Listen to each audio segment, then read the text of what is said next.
Well, last week we talked about that verse out of Romans chapter 12, verse 11, that Paul says, do not be slothful in zeal, and talked about that whole concept of slothfulness. And I mentioned that my daughter's favorite animal is the sloth. And after I did the message, I got an email this week from Noel Carey, and he sent me an awesome picture. This is his dad as a young guy in Venezuela. He had a pet sloth. Now, sadly, the sloth ran away. It took about 3 days. Not really.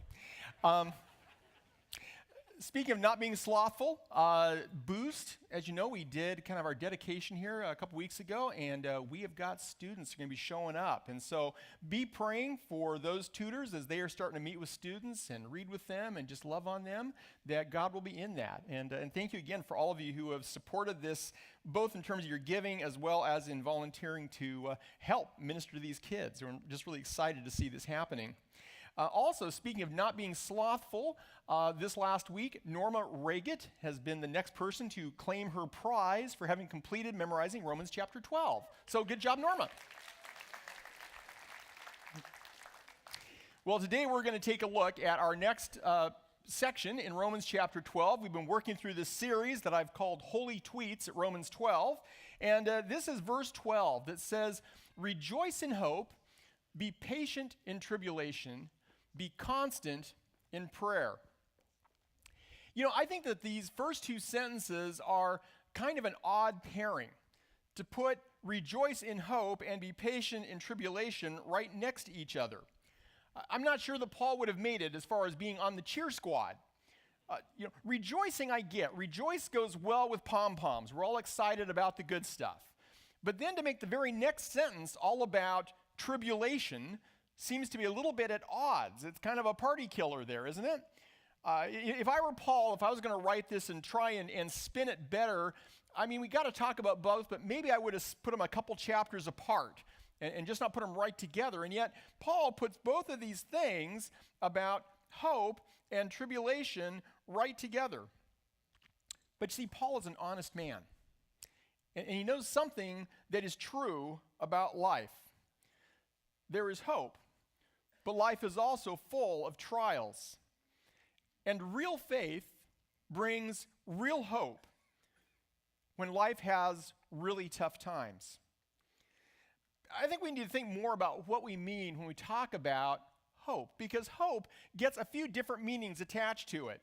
Maybe you were tracking with it here a couple weeks ago when we had the Mega Millions lottery. Do you remember the lottery hit $1.6 billion? If you got all 6 numbers right for that lottery, you were going to win $1.6 billion. Somebody won it. They haven't come forward to identify themselves, but somebody got those 6 numbers and they won $1.6 billion. Isn't that incredible? And the chances of winning that, I read this week, were 1 in 302 million. The chance that you would get a ticket and win 1 in 302 million. But I'll tell you what, all of the 302 million people that bought tickets really hoped that they would win. They had hopes, they had dreams of what they might do if they won $1.6 billion. But they were hoping against the odds, weren't they? Only one person was going to get that amount. And for everyone else, those hopes were in vain. That's hoping against the odds. There's another group of folks that take a bit of a gamble every year, and that is farmers. Every spring, farmers go out, they till the soil, they plant seeds, they spend time watering, they put down fertilizer, they put down insecticide, they spend months caring for that field and those little seeds in hope that they will get a crop. They base their entire livelihood on that hope. But it's a different kind of hope than the Mega Millions, isn't it? They're hoping with the odds. They know that normally if you plant seed and you water it and fertilize it and care for it, that barring drought, barring locust plagues, barring those other big events that could wipe out your whole crop, you should get a bountiful harvest. they are hoping with the odds. There's another kind of hope, though, and how many of you enjoy seeing this guy coming at you? The dentist. When I started my business, I was doing medical equipment, and I was out cold calling on all kinds of doctors, and as I'm putting that together, I thought, well, doctors, dentists, they both use equipment. I could work with dentists. And so I remember going into a dentist's office one day just to, see if they had any needs. And I'm standing there. And as I'm standing in the office, I can hear the drills whining in the background. I can smell that kind of dentist office smell that's there. And I thought to myself, this is my company. I can sell to anybody I want to. I do not want to spend my career standing in dentist offices. And I walked out. I never called on dentists again. When I was a kid, I can go to the dentist now, it's okay. But when I was a kid, I was terrified of dentists. I mean, going to the dentist for me, it seemed like the end of the world. I think I was afraid of potentially the pain that could come with it. I was afraid of being out of control. Here's this person with these power tools in my mouth, and I don't have much control over that. And in a child's mind, that kind of fear can take on epic proportions. It feels like it's some kind of a black hole you're going to fall into. And it can just become all-consuming until I discovered the solution. Bonanza. Bonanza is the solution to the fear of dentists. At least it was for me. And here's the reason why. See, my mom usually got my dental appointment at about 3 o'clock in the afternoon because school got out around 2:30. That gave us time to go over and get to the dentist's office and have my checkup done. Bonanza came on every afternoon at 4 o'clock. And I loved Bonanza. Little Joe and Haas, and that was great for me. And suddenly I realized that no matter what happened in the dentist's office, I was going to see Bonanza. Put perspective to it. It didn't change the fact that I didn't like going to the dentist. It didn't change anything about what the dentist was going to do. But suddenly what it seemed like it was this pit of fear, it became more of a tunnel. There was a bracket to this, that this was not the end of life. There was something that lay beyond it. What I had was hope. It was hope that transcended the odds. It wasn't because I was hoping against the odds. It wasn't like all of my friends that went to the dentist, they never came back. And I'm hoping that maybe it won't go so bad for me. That's hoping against the odds.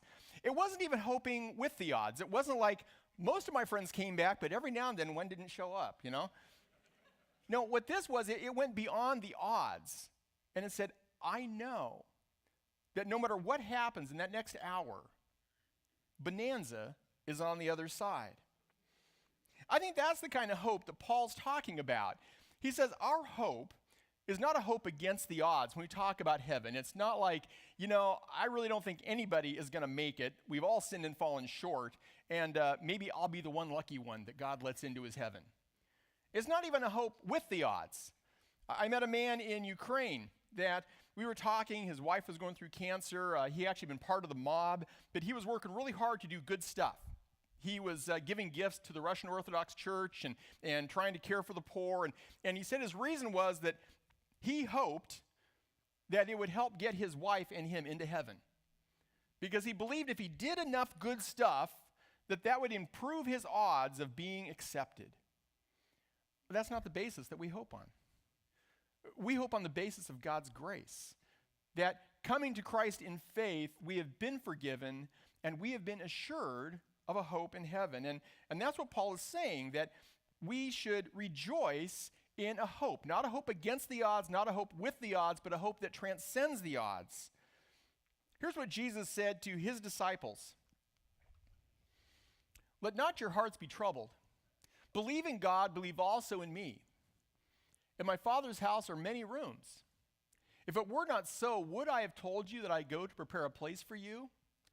And if I go and prepare a place for you, I will come again and will take you to myself, that where I am, you may be also.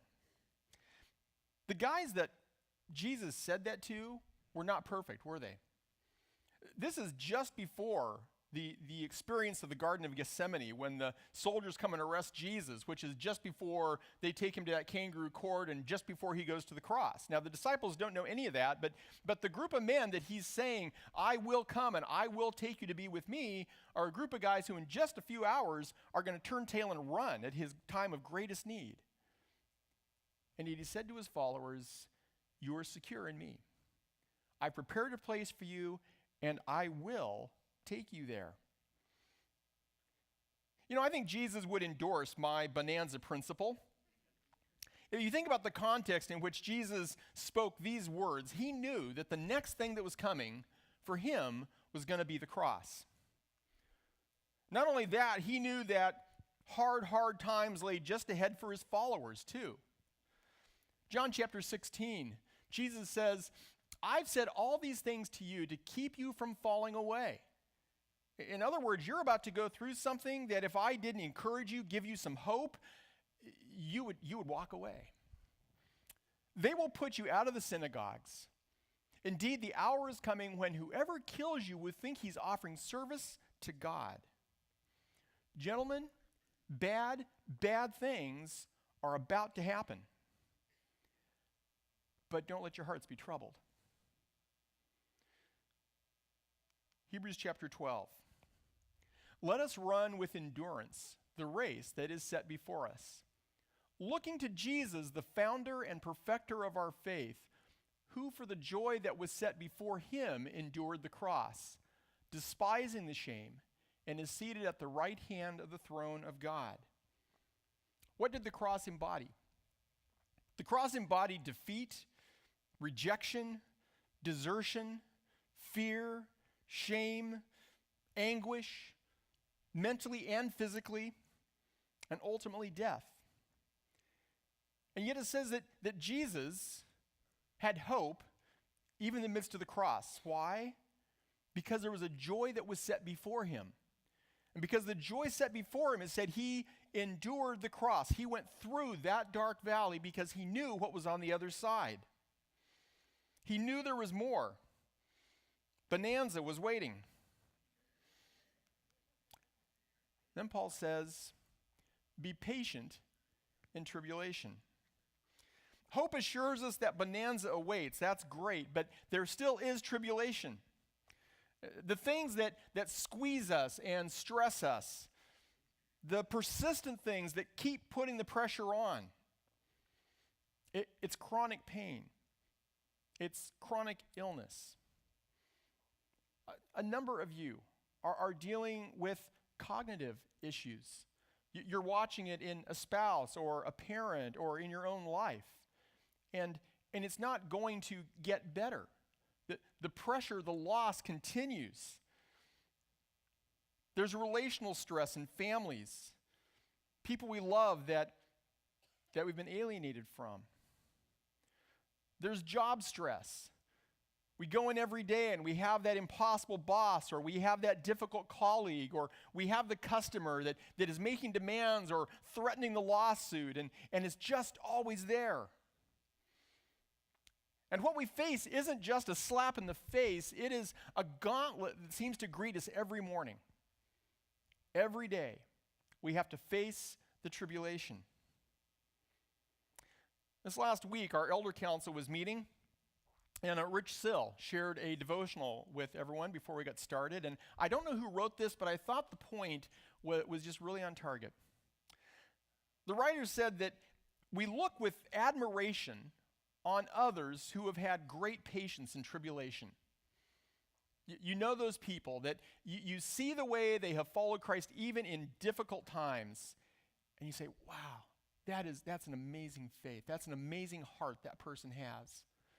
I was thinking of Robertson McQuilkin. Maybe you know that name. He was a seminary president, well-known, published author at kind of the zenith of his career when he chose to step down.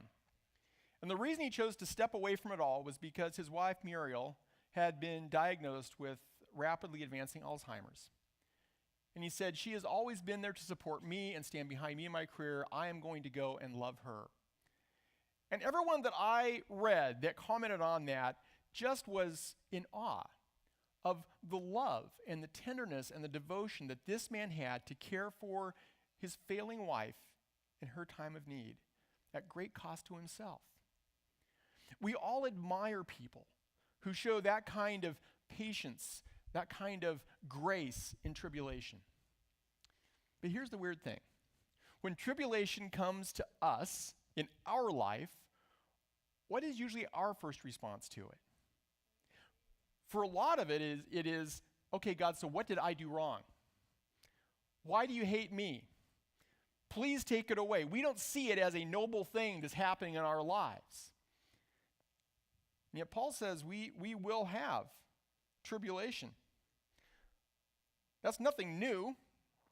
I was thinking about Hebrews, book of Hebrews, chapter 11. It is the recounting of great people of faith. All right, these are people to be lauded and admired for their great faith. And I want to just share with you a little description of the experience of some of these people of great faith. Some were tortured, refusing to accept release, so that they might rise again to a better life. See, there's hope. Others suffered mocking and flogging, even chains and imprisonment. They were stoned. They were sawn in two. They were killed with the sword. They went about in skins of sheep and goats, destitute, afflicted, mistreated, of whom the world was not worthy, wandering about in deserts and mountains and in dens and caves of the earth. People of great faith, people of commendable faith, and yet people who walk through intense tribulation.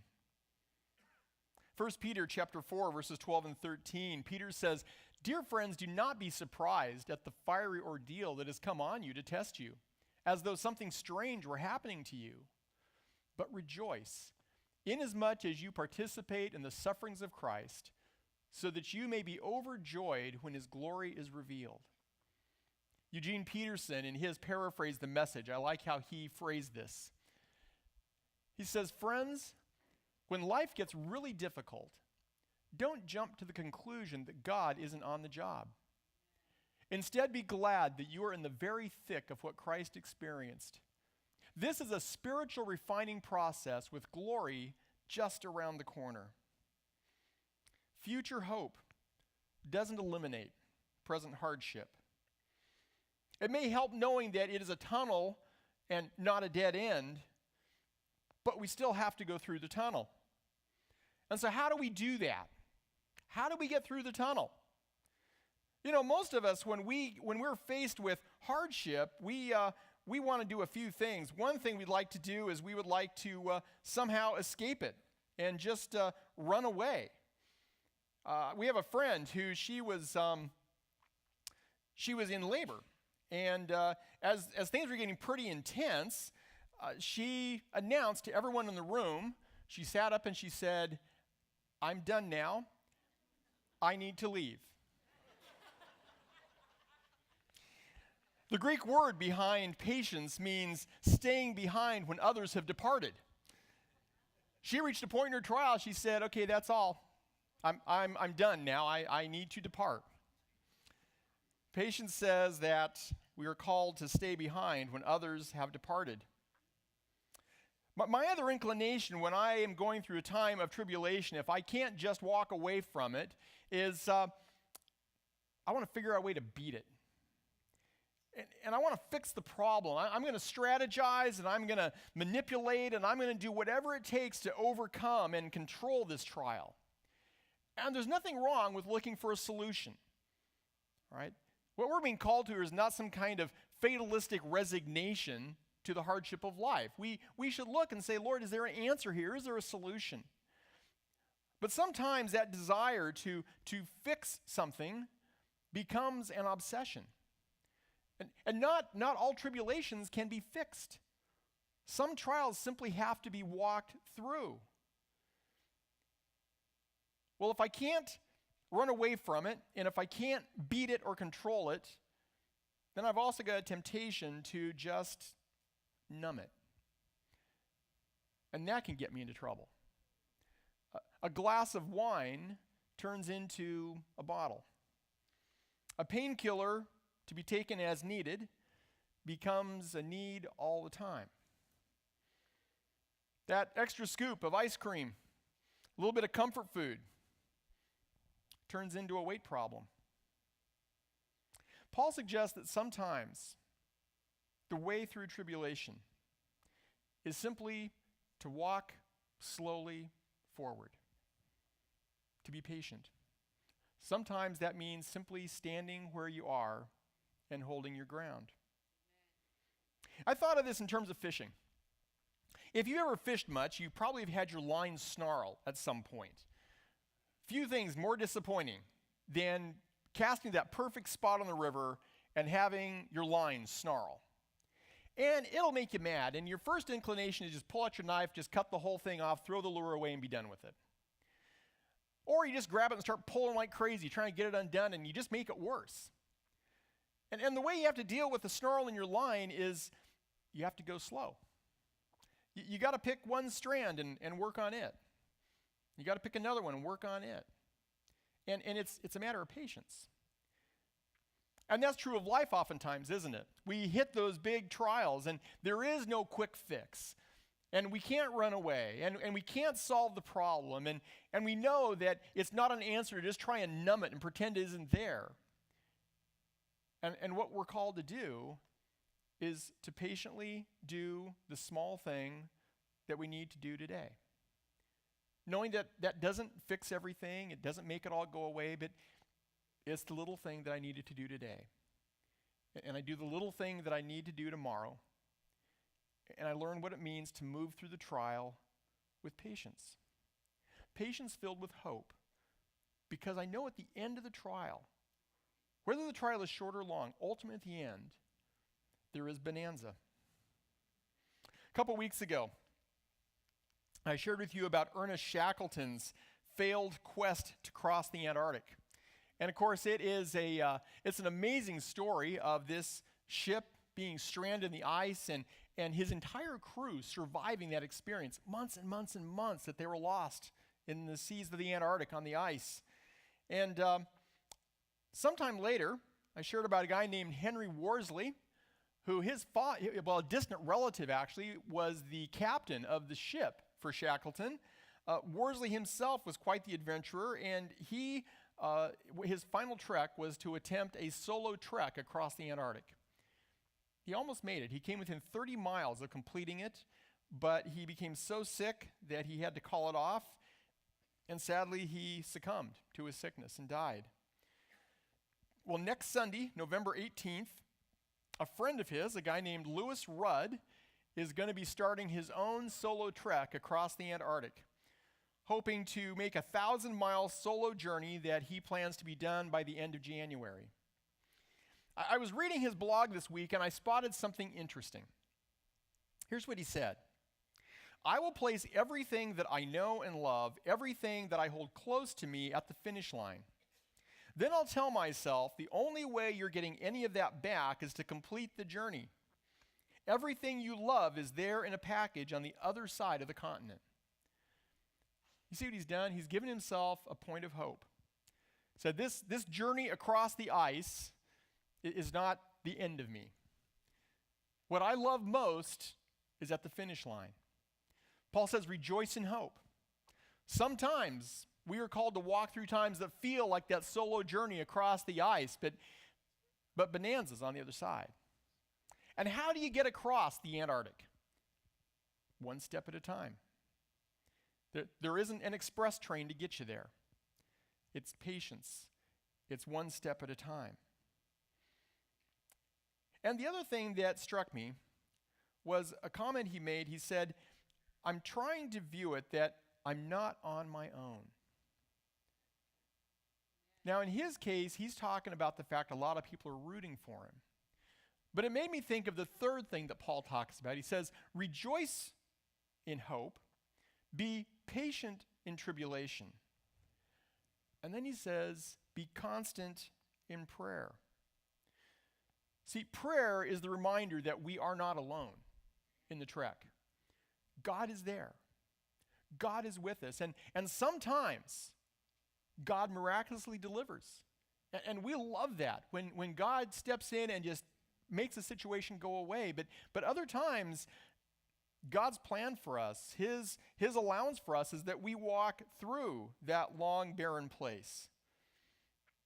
And just like those explorers walking across the wide open snows, despair can engulf us. The sense of being utterly alone becomes crushing. But then remember that we are not alone.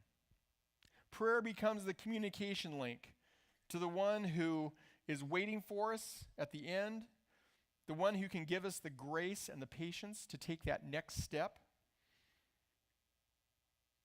You know, it's not a coincidence that Paul puts these three things together: being joyful in hope, being patient in tribulation, being constant in prayer.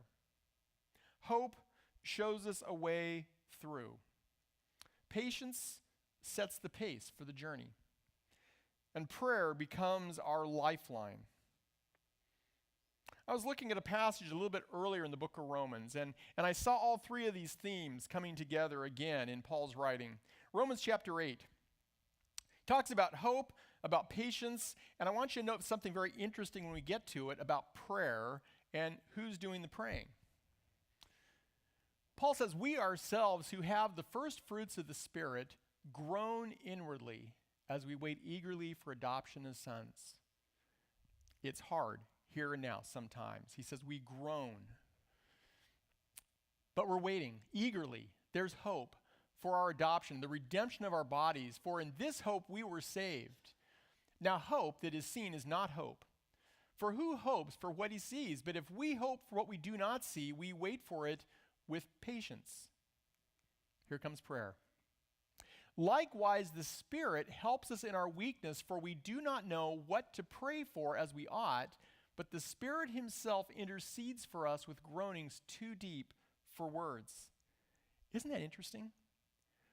Paul says sometimes you find yourself in a trial that you can't even put the words to it to know what to pray. You don't know what to ask for. You don't know what you need. You don't even know where God is in the midst of all of this. And Paul says, in those moments, you are not alone in your prayer. I've had those kinds of prayers where I said, God, I am at a loss right now. I don't know what to say. But would your Spirit please pray for me the prayer that needs to be prayed? And Paul says the Spirit does that. Paul emphasized that a key ingredient of facing tribulation is constant, intensive communication with our Heavenly Father. Sometimes in crying out to God, we enter into a conversation that teaches us deep things that we never would have seen if we had not been taken through the difficult times. I read a little book years ago. Can't really remember the contents of the book, but the title's always stuck with me.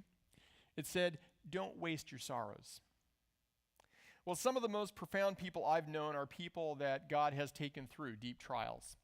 And I've asked two of them to come this morning and just share a little bit with us. So Ross, Dan, why don't you guys come and join me?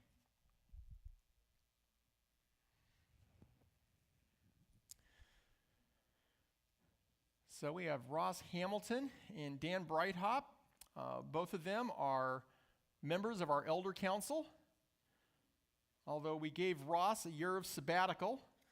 And, in the Old Testament, if a young man was in the military and he got married, they would give him a year to go home and to minister to his wife. Now Ross played this a little bit different. We gave him a year off for a sabbatical, and he went and got married. So I guess he didn't want to waste the time away. So well done. Ross, I'm going to give you the mic first. And I got a picture up here of a younger Ross with his 4x5 camera. I have to tell a little aside here. So you all know that Ross and I have known each other for a long time, right? He was my first boss when I was a stock boy in high school. Ross got me started doing photography, and I discovered something about backpacking with Ross back in the day, and that was he carried this 4x5 camera, which is huge and heavy, and if you backpacked with Ross, he carried the camera, but you as the mule carried everything else. So Ross, why don't you tell us a little bit about the journey God has had you on? Thank you, Tim. One of the things that you want to be sure happens when you have someone helping you as a mule, that he doesn't get lost. Okay, that's another story. Let's not go there. Well, it has been a long journey, and you know, if the elders had given me a sabbatical a little earlier, I might have. Well, anyway, Don't try to blame us for Yeah. this. My dad was born here in Sequim, and I learned about this beautiful land from my father's knee. However, I grew up down in the south with 7 million other people, and I really grew to, well, dislike. I don't know about disliking people, but not caring for them. I much preferred to commune with the trees than with people. And so when I had the opportunity to come north and live a life up here, I was just ecstatic. And when I got here, I was not disappointed. The beauty of this area is extraordinary, and I did set out to record it and copy the Creator's art and share it with people, and that was a real joy for me. But as many of you know that have gone into the backcountry here, the tribulation is required in order to realize the hope. The mountaintop experience doesn't come automatically. It may come at the end of a 10 or 15 mile trek into the backcountry. So I understand what that is like to endure the tribulation, to be patient one step at a time, and that has been just a great experience for me. Why don't you tell us a bit about what we all seen? And if you guys don't know, Ross's photography over the years has been probably one of the defining pieces for people that love the peninsula. The National Park Service has used several of Ross's pictures for their posters for the peninsula. But Ross, if people don't know you, they can tell this morning that you're not doing photography. Why don't you talk to us about that? Well, another part of the story is that as I progressed through these 30, 40 years, my vision decreased, and it was a long journey. It now is virtually total, and it caused me to dig deep and wonder why, as often occurs. The why, or the answer to the why, was not forthcoming immediately, but it drove me to a closer walk with Christ. Not a closer walk, but a walk with Christ, I should say, because I started out questioning whether I was a believer or not, and after 7 years with the Bible, I was convinced. And so it was a long process that brought me to the point of today. And another strange thing is that with the process of losing my vision, I did gain a new appreciation for the beauty of people. And so it is interesting how the trial, the tribulation, brought an unexpected result, and I'm very grateful for that. As Tim already intimated, the lady that brought me to the stage here is one of the great gifts that I have realized as a result of my loss of vision, because it made me appreciate and love people. Thank you. Well, Dan, I'm going to ask you to share your story. You, of course, have spent your lifetime in the woods around here, and you and your dad did a lot of logging with horses. I remember years ago being at the county fair, and I hadn't even put the pieces together yet, but I saw your dad out working his team of horses, and as I recall, they were kind of a midweight team, but they pulled together so well that they outpulled all the heavyweight horses, and it was just a lot of fun to watch them at work. But why don't you tell us a bit about your story? Yeah, I was born in Sequim here, and we moved out to Forks when I was 7. my dad cut timber for a living, and as he got older, he always loved horses. His grandfather ran the last four-horse team of Percherons in Seattle delivering milk, and so he really appreciated him. He did really good with them, and anyway, he began to work with them. Meanwhile, I started cutting timber in '65, and I became one of those rude, crude, and disgusting loggers. But yeah, I moved back down here in around 1980, and my brother and I worked with horses for a period of time, which definitely taught us some patience. But anyway, since then I went into business with one of my younger brothers. We worked together for quite a few years, and then about 90 I went to work on my own, and my oldest son works with me. And about 6 years ago I started having some trouble with some pain in my feet mostly, and went to the doctor, and he referred me to the rheumatology clinic in Seattle, and I went there, and they said that I had an aggressive form of arthritis, rheumatoid arthritis, which I wasn't expecting. It was kind of a shock, and because I thought I'd be able to work well into my 70s, but I'm not going to make it that far. Anyway, I remember when I first had it, it got really bad. It got so excruciating I had trouble walking across the room. I was looking for things to hold on to, and just something solid that would keep me upright, worried about falling. And at that point in time, I just kind of realized, well, this is where God wants you. You know, He's allowing you to go through this so that you will understand that the only one that can keep you from falling is Him. And in your pain and weakness, that's who you need to trust in and go to. So we talked about this a little bit in the first service. I can guarantee there's some folks sitting here this morning that are going through real trials, and trials that don't have an easy end game to them. If you could sit down one-on-one with them and just share a few words, what would you say to a fellow sufferer? Don't quit. You know, the beauty of the story often is not seen until the end. And so God's working oftentimes, I'll say in my life, I've only seen in retrospect. So while it appears to be a tragedy, it may indeed be a great gift. Remember in Psalm 119, it speaks about, before I was afflicted, I went astray. And it speaks about God afflicting us in trying to teach us, and God afflicting us in His faithfulness. And that's good to remember, I think, as well.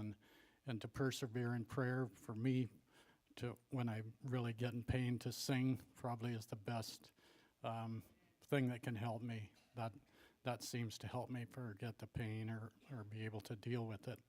And I just encourage you to persevere in prayer. And they say, remember there's only 2 times to pray, when you feel like it and when you don't.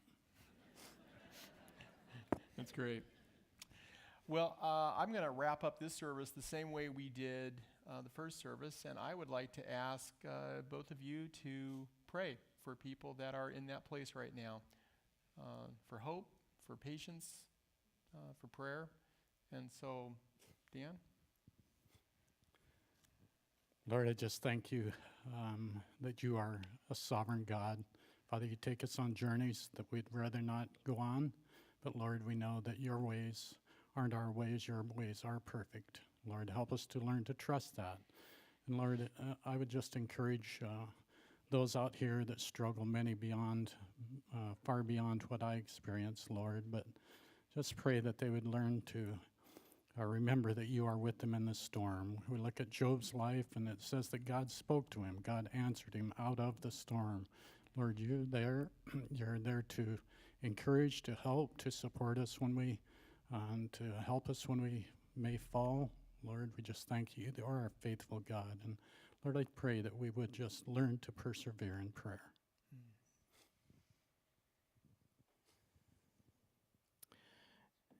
And Father, as Dan has expressed, the need to persevere is very frequently the answer. Persevering, hanging on to you, Father. You are the sovereign Lord that knows exactly where we are and will not let us go. And so we can trust you for our needs. And as we do so, we will praise you for how you have made us. In the end, we will see it, and we will be grateful and give you the honor and glory. Father, I think of Paul's words out of Romans 8 that says, what can separate us from the love of God? Shall tribulation or distress, and all these things we overwhelmingly conquer. Father, I too would pray for any of my brothers and sisters this morning that feel themselves lost in the flood of whatever the tribulation is. Father, I pray that you will give them the strength for the day, that you'll grant them the patience to quietly wait on you. I pray that you will fill their hearts with hope to know that the trials here and now are not the end, that you have prepared a place, that you are good, you are faithful, far over and above any of our trials. So I pray for hope, I pray for joy, I pray for patience, I pray for a deep awareness of your presence in the trials. And we ask this in Jesus' name. Amen.